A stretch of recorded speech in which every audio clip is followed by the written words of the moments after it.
Welcome to 360 Sports, where today we hold a tribute show for Colin Wells, one of our former producers, and we're talking basketball. As the WNBA season came to a close and the NBA season is just around the corner, it's time for our conversations to hit the hardwood. Let's start with the headlines and the aforementioned WNBA championship going to the Las Vegas Aces for the third time in the last 4 years. A'ja Wilson cementing herself as one of the greatest basketball players of all time. Now, do we think the Aces can continue this dynasty, or is somebody coming to challenge their throne?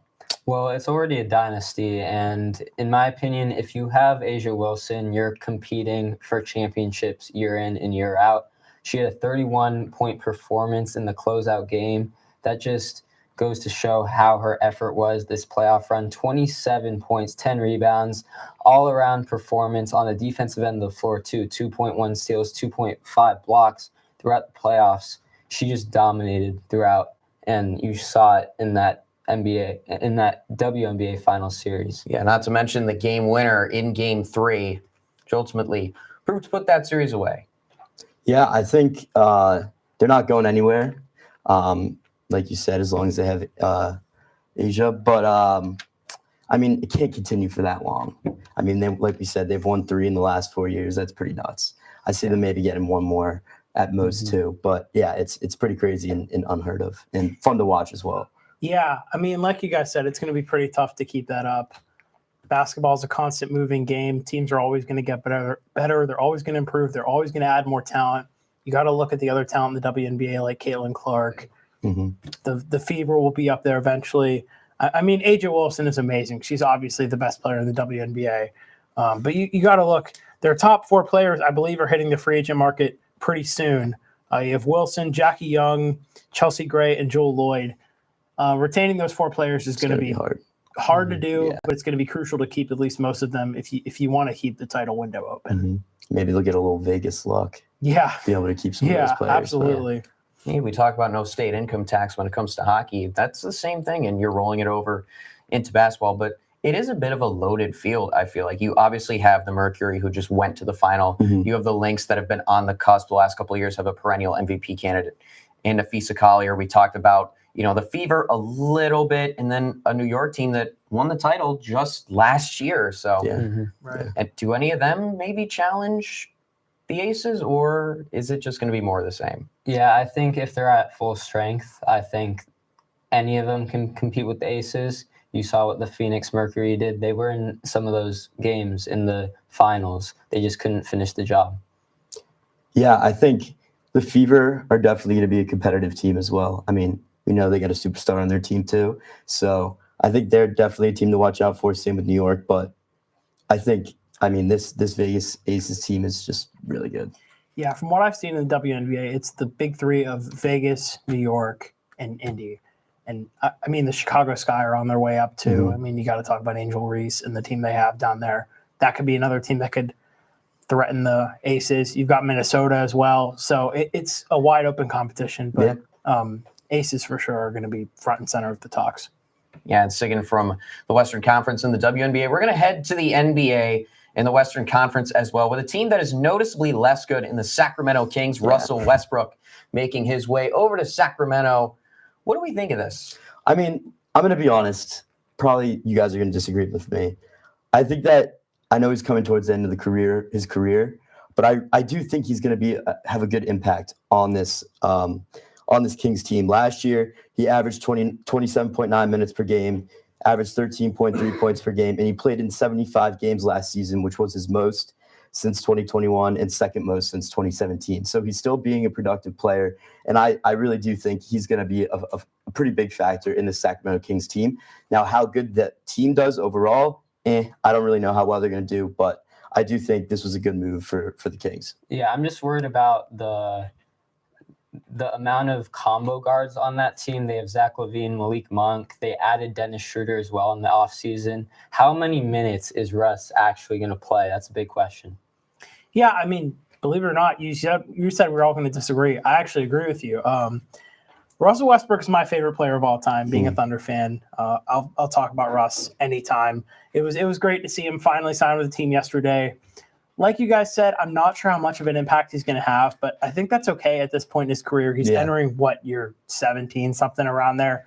He's content with being a bench guy. He's content with putting up, like you said, the 13 points off the bench, playing at high efficiency off the bench. And I think he knows that's his role for this Kings team. And I get the combo guards thing. That is a big concern. It is cool seeing him back with Dennis Schroeder like he was in OKC for 2 seasons.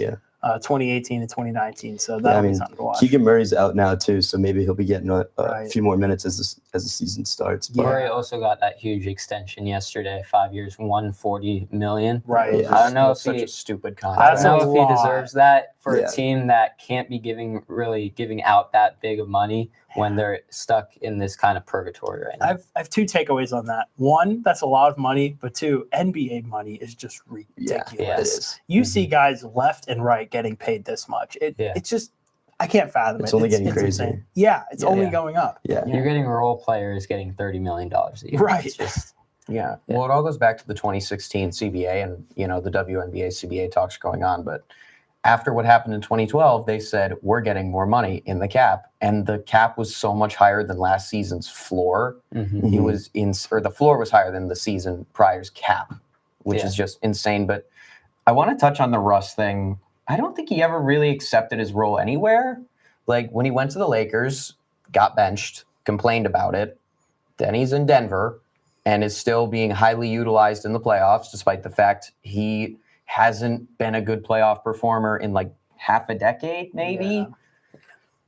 I mean, this just doesn't make sense. Why are you compounding old guy Zach LaVine, who isn't very good anymore? Old man DeMar DeRozan, who isn't very good anymore? Why are you adding to that with more old guys who really aren't that good? Like Russ has his athleticism, he has his motor, but those go as he's getting older, and those have always been his best skill sets. yeah. It'll be interesting to see And as the season goes on. speaking of old guys, year 23 for LeBron James is going to be a little bit delayed as he is currently out and is going to miss the first couple weeks of the season. How do we expect the Lakers to look through those first couple of weeks? And how do we expect LeBron to look when he comes back? Yeah, I think that Luka is going to have to carry a lot of the load until LeBron returns, similar to what he did in some years in Dallas.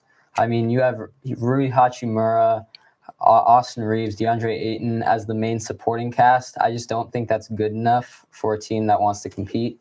Now, with LeBron, their time to compete is a lot better, but with no LeBron to start off the season, there's a lot of questions for sure. Yeah, I 100% agree with you. I actually have a few of the same points. They're really going to need to rally around Luka. Luka's going to have to step up and kind of be that like almost team captain there. And also, like you mentioned, Ayton, Reeves, and Hachimura, or Ayton and Reeves are a little bit banged up. So these players are going to have to, get into a little bit better shape before the season starts. These first few weeks of the season without LeBron are very crucial for the Lakers. In a tight West, we know that we were talking about it before. There's 3-4 teams at the top of the West that we know are going to be in there. So those last, couple spots in the West are going to be really important. So this is definitely one of the more important starts of the season that the Lakers have had in a while. Yeah, I have some of the same thoughts you guys have. One thing that I am, keeping my eye on with this is how the Lakers perform without him. The West is stacked, and it's going to be very tough for the Lakers to keep up if the rest of the guys on that roster don't step up without LeBron on the court. Obviously, Luka Doncic, he's going to have to take on a big role leading this team. I'm looking at the new guys they added, like we said, DeAndre Ayton. They also brought in Marcus Smart and Jake LaRavia this offseason, so I think they're going to have to step up a little bit alongside the known guys on the team, Austin Reeves, Rui Hachimura, so on and so on. I'm also curious to see what Dalton Connect does. I think his role will expand a little bit with LeBron off the court. And, sophomore season for him, I'm excited to see how he contributes. But it's going to be tough without their leader, you could say LeBron, even though he's not the best player on the team anymore. I'd say that's Luka at this point. LeBron is the leader. He's the veteran with the most experience. He's the guy they all rely on for sure. I mean, it kind of seems like they're trying to transition away from that. And especially That with is true. what they've said this offseason with LeBron, he's not had talks about a contract extension. Feels like it might be his last ride with the Lakers potentially. Yeah, it's going to be interesting. I mean, like you said with Dalton Connect, I think he faded out a little bit after the trade deadline, after that trade got rescinded. to the Hornets, and he's going to need to take a sophomore leap. You see rookies take kind of a sophomore slump. I don't think he has time for that slump. I don't think He 100% definitely agree does with not. you can't take a sophomore slump if you were never that good to begin with. Yeah. Right. That is true. That is true. Yeah, if you were not that good to begin with, your sophomore slump is finding yourself on a different team Yeah. for sure. And he nearly did halfway through the Yeah. year. Mhm. Right. So what do we think? How do we think the Lakers are going to be this year? I think that they're going to be competitive. I agree. When I agree. LeBron is healthy, I think it's going to be tough for Luka to carry that team. They lacked depth last year. We'll see what their additions in the offseason do as they improve their depth, but it's still a big question mark. Yeah, we'll get to floor and ceiling a little bit later on. But for now, we're going to head over to the board and take a look at some of our sleeper teams for the 2025-2026 season. Gavin, we'll start with you. All right. I don't really know. You guys might not really think this is a sleeper pick, but I know we did win the NBA Finals 2 seasons ago, but I'm going to go with my team, the Boston Celtics. They're a sleeper team. They've lost Porzingis, Drew Holiday, Al Horford all this offseason. They also lost Luke Cornett, who's one of my favorite players. But they also have Jason Tatum out for the majority of the season. We'll see when he comes back. But so far, this preseason, we've been looking pretty good. We've got Simons has been playing well in the preseason, and we got Keita playing at center, who will be a nice replacement for Horford. So, yeah, this is going to be my team, the Boston Celtics, as a sleeper.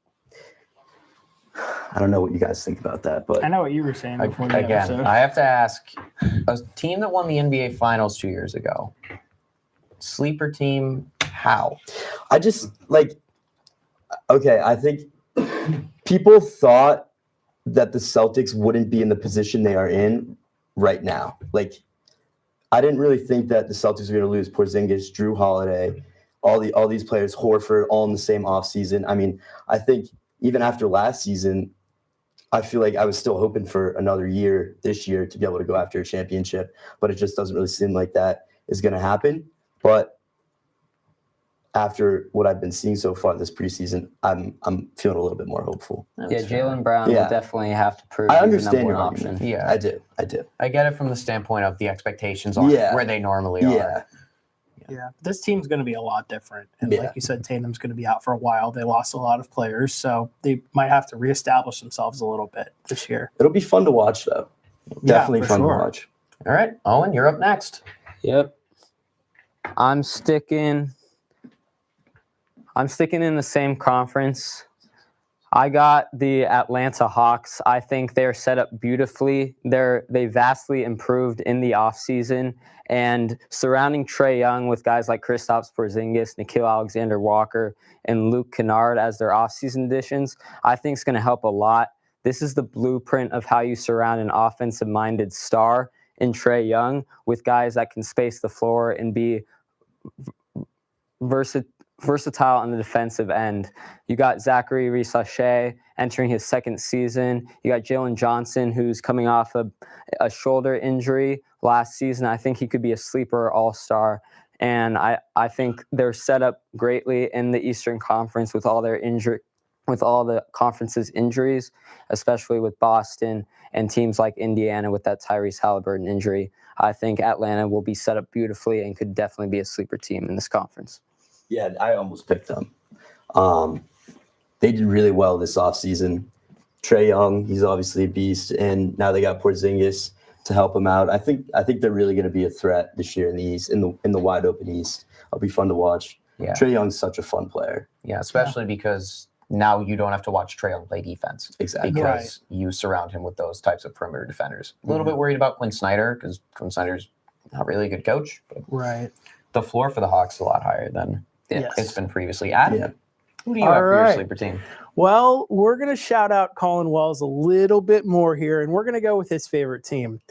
We're going to talk about the Orlando Magic, a team that went 41-41 last year, right at 500, finished as the number 7 seed in the Eastern Conference, a little bit lower than some people, including myself, were expecting them to preseason. They lost in the first round to the Celtics. I believe that was in 5 games. It might be 6. Correct me if I'm wrong. It was fine. It was 5. Okay, so I'm right there. But they had a big offseason. They made a splash getting Desmond Bane from the Memphis Grizzlies. trading Cole Anthony, Contavious Caldwell-Pope, a bunch of first-round picks in that trade. Also brought in Tyus Jones in free agency, drafted Jace Richardson. I love that pick. The East is wide open, as I was saying, I think, before the show to you guys. So I could really see Orlando making a jump to a top 3-4 seed in this conference. I mean, the Cavs and the Knicks, to me, are the established top 2, but I could see Orlando being right behind them this year. Yeah, absolutely. With Orlando, they really just needed that scoring punch, and I feel like you got that, especially with Jace Richardson, and then again when they brought in Desmond Bane. Yeah, absolutely. They're going to be fun to watch this year. I'm really excited to watch the Magic. Just please don't have 10 oblique injuries again. Keep Paulo Banchero healthy. Yeah, for sure. And they all had the same injury. Yeah. So weird. So bizarre. What were they doing down in Orlando? I probably don't want to know if it's... Moving on, sticking with the East and the fact that the conference is a disaster may leave the door open for some magic for my sleeper team, the Charlotte Hornets. This is a Hornets team that, when healthy, has some really fun players on it. You have LaMelo Ball, who is now surrounded with the type of shooting help that he needs in order to be successful. You have Brandon Miller getting another year under his belt. You bring in Con Knippel from the draft, one of the best shooters out of this draft class. And then they get a guy who is a little bit of a sneaky first-round pick, kind of fits into this category. Liam McNeely, a top 20 recruit coming out of high school last year. Ankle injury derailed him a little bit at UConn, but I think he's absolutely somebody that could step in and give the Hornets a chance. Now, this kind of works twofold because I think the Hornets could be a sleeper team and be really fun, or deal with injuries like they do and put you to sleep. But one way or another, they are a sleeper team. I like what you did at the end there. I thought that was clever. Yeah, because I don't know that the Hornets are going to be good, but they're going to be entertaining. Yeah, they definitely could be fun when healthy. I just think when healthy is a big question mark. LaMelo Ball seems to have an injury every season. Right. Yeah, something's always going on. Yeah, it's always something. But moving on now from our sleeper teams to teams that have a wide variety of expectations. We're going to take a look at the floor and the ceiling of several NBA contenders or pretenders. Which one are they? We're going to talk about it right now. So let's start. Do we have to start with the Sixers? Can we not talk about Sixers basketball? I can. You can listen to Party on Broad Street for that Fridays from 10:30 to 11. But we're going to start with the Sixers, a team that deals with injuries as often I deal with making terrible jokes. What do we think the floor for the Sixers team is? I would say the floor is they don't make the playoffs. Joel's hurt, and at the end of the season, he's on a different team. I think the Sixers are getting to that point. I mean, they've had Joel on their team for however many years now. They haven't really seen any. I mean, they haven't seen any championships, and it just seems every year it's always something. He's sitting on the bench. He's not getting as many minutes. He's hurt. He's doing this. He's doing that. But I do think their ceiling is he stays healthy. They get Paul George healthy. Obviously, Tyrese Maxey, we've seen the past few years. He's an absolute baller. So if they're healthy, I see them making it into the playoffs, but not really making a deep run. Yeah, I would say the same thing. I think their floor is basically what happened last season. You had a ton of young guys step up and show potential, and then you have all your veterans getting injured. And if you have your veterans getting injured, they're not going to be able to lead the young guys, and you're not going to have a great team. But I think they could definitely be a sneaky first-round upset team where they're fighting in the playoffs in the first round with a great Eastern Conference competitor. I agree with you guys. I have them for the floor as a non-playoff team. It's really interesting with them this year. Jared McCain, we already know, is going to miss some time, so you're already putting some pressure on VJ Edgecombe, who was that third overall pick in the draft. We know the injury concern with Joel Embiid. I think I read today that Paul George is going to miss the start of the season. You're already down some key guys, so it's going to be tough, but if you can get everybody back healthy and keep them healthy, I think they could be a sneaky team, sneak into the playoffs this year. I think my floor for the Sixers is pretty much what happened last year. 24 wins, maybe even less, but I feel like you're better prepared for that this time around. But the floor is definitely miss the playoffs, miss the play-in. And then the ceiling, I think they could be a top 3 contender in the East, especially because it's so wide open. Now, once they get there, do things go well? Probably not. But I think this team has one of the highest differences in their floor and ceiling of anybody in the NBA.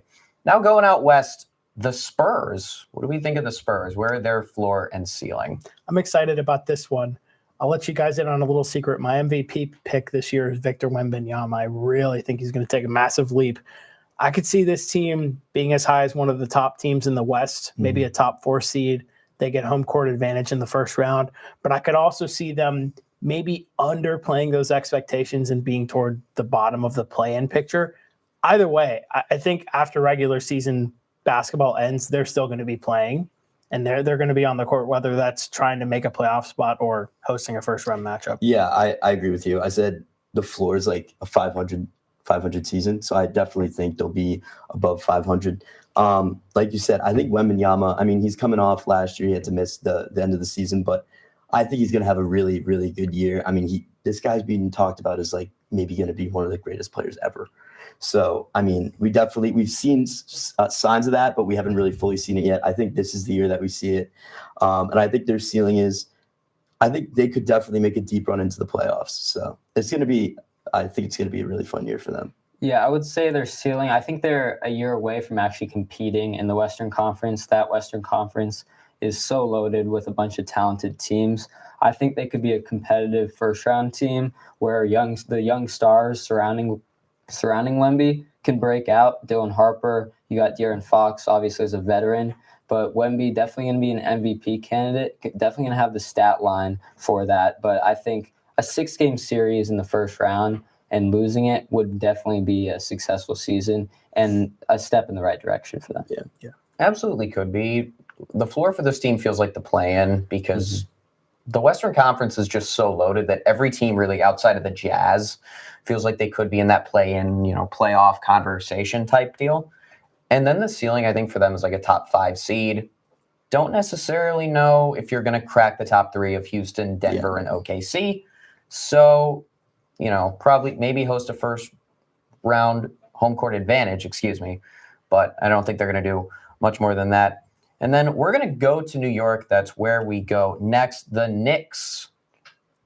I would say this team can make the finals. I think that's their ceiling. It's a weak Eastern Conference with all the injuries, and their floor would be a competitive playoff team and a disappointing end to the season. I think they're definitely in the playoffs. I think they're competing for the championship, and I think it's a disappointment if they're not. But doesn't that always happen to the Knicks? I guess so. Yeah. You saw that last year. Yeah. It was wide open at the end because you thought, Celtics were the top team. Yeah. It's wide open for the Knicks. Then you had Indiana roll around, and they lost. So, I mean, yeah, I agree with you. I think they're definitely going to make the playoffs. How far they make it, I don't know. I think Cat's got to stay healthy too. Brunson, same thing. He's always got some injury problems with his ankles and stuff like that. But yeah, this is a really good team. I mean, we saw this last year. They beat my Celtics, which was heartbreaking. But I think their ceiling is probably making it to the championship, like you said. But I can see this team falling apart and maybe even fighting for a play-in spot. But that's if things really do go wrong. I'm really high on the Knicks this year. I think the floor is a top 4 seed and they host a first round matchup like number 4. Ceiling is absolutely top seed in the East and they make the finals. I don't think they win it because you can call me biased, but I think OKC is going back to back. But I could definitely see New York in the finals, giving the Thunder a run for their money and really pushing to try and win a championship. Who do you think that the Knicks would be playing, or the team the Knicks would be playing in the final in the Eastern Conference Finals?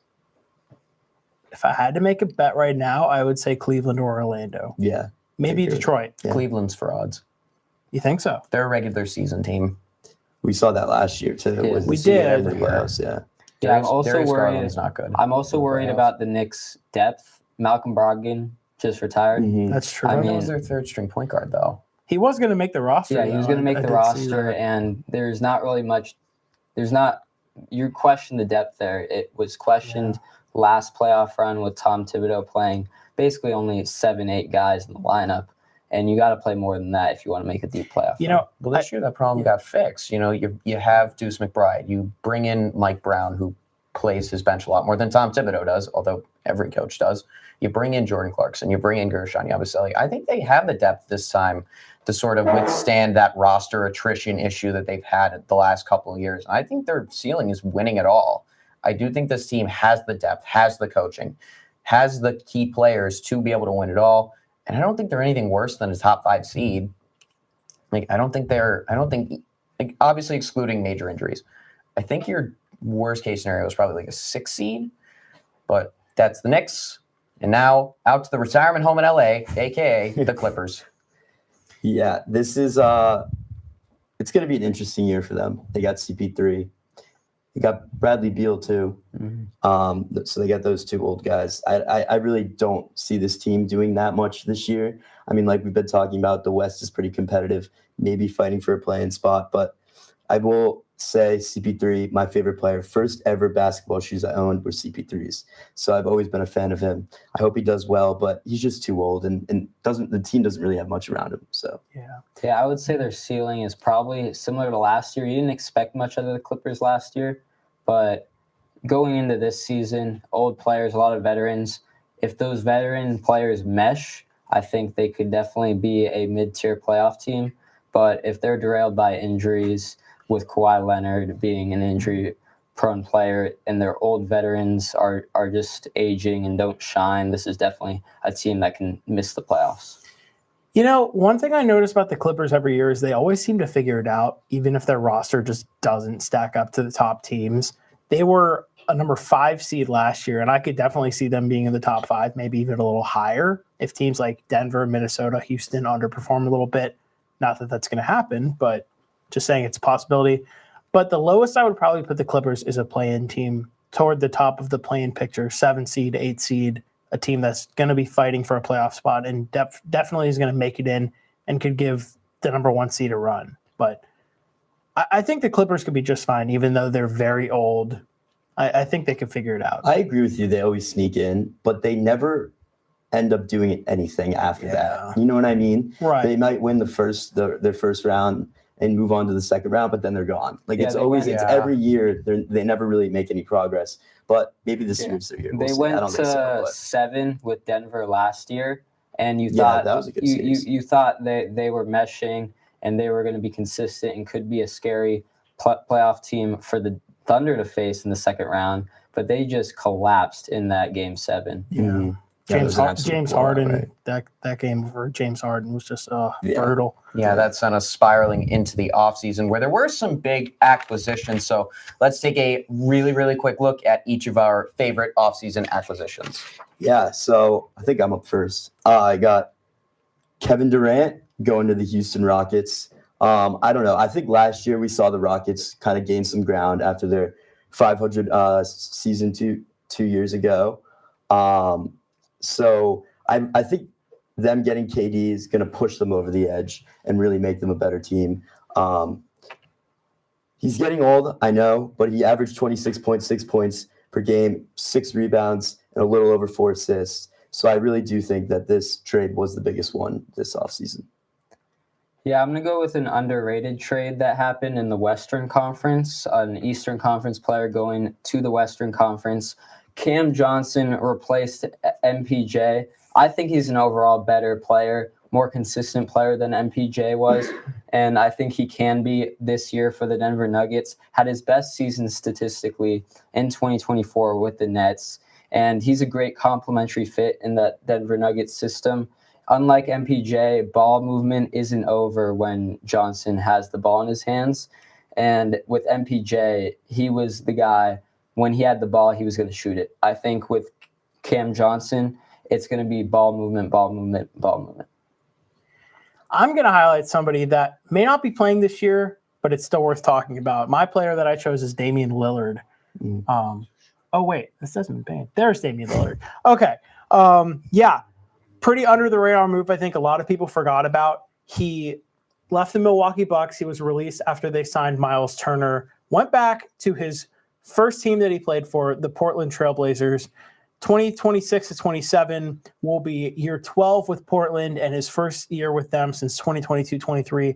He was hurt, but he's still a good player, guys. Averaged near 25 points last year, almost 5 rebounds, 7 assists, was an all-star. I'm looking forward to his comeback, and I'm excited to see the impact he makes for this Portland Trailblazers team a year from now. Yeah, especially on such a young team. And then a little bit of a spoiler for mine. We're going to go with Desmond Bane from the Orlando Magic. Shout out Colin Wells. Orlando desperately needed to get shooting in there. You get a guy who shoots 48% from the field, 40% from three. Not much more you could do to upgrade there, especially from Kentavious Caldwell-Pope, who was not good last year at all. But that's going to do it for this edition of 360 Sports. Once again, thank you so much for tuning in, and make sure to come back next week for another week of 360 shows.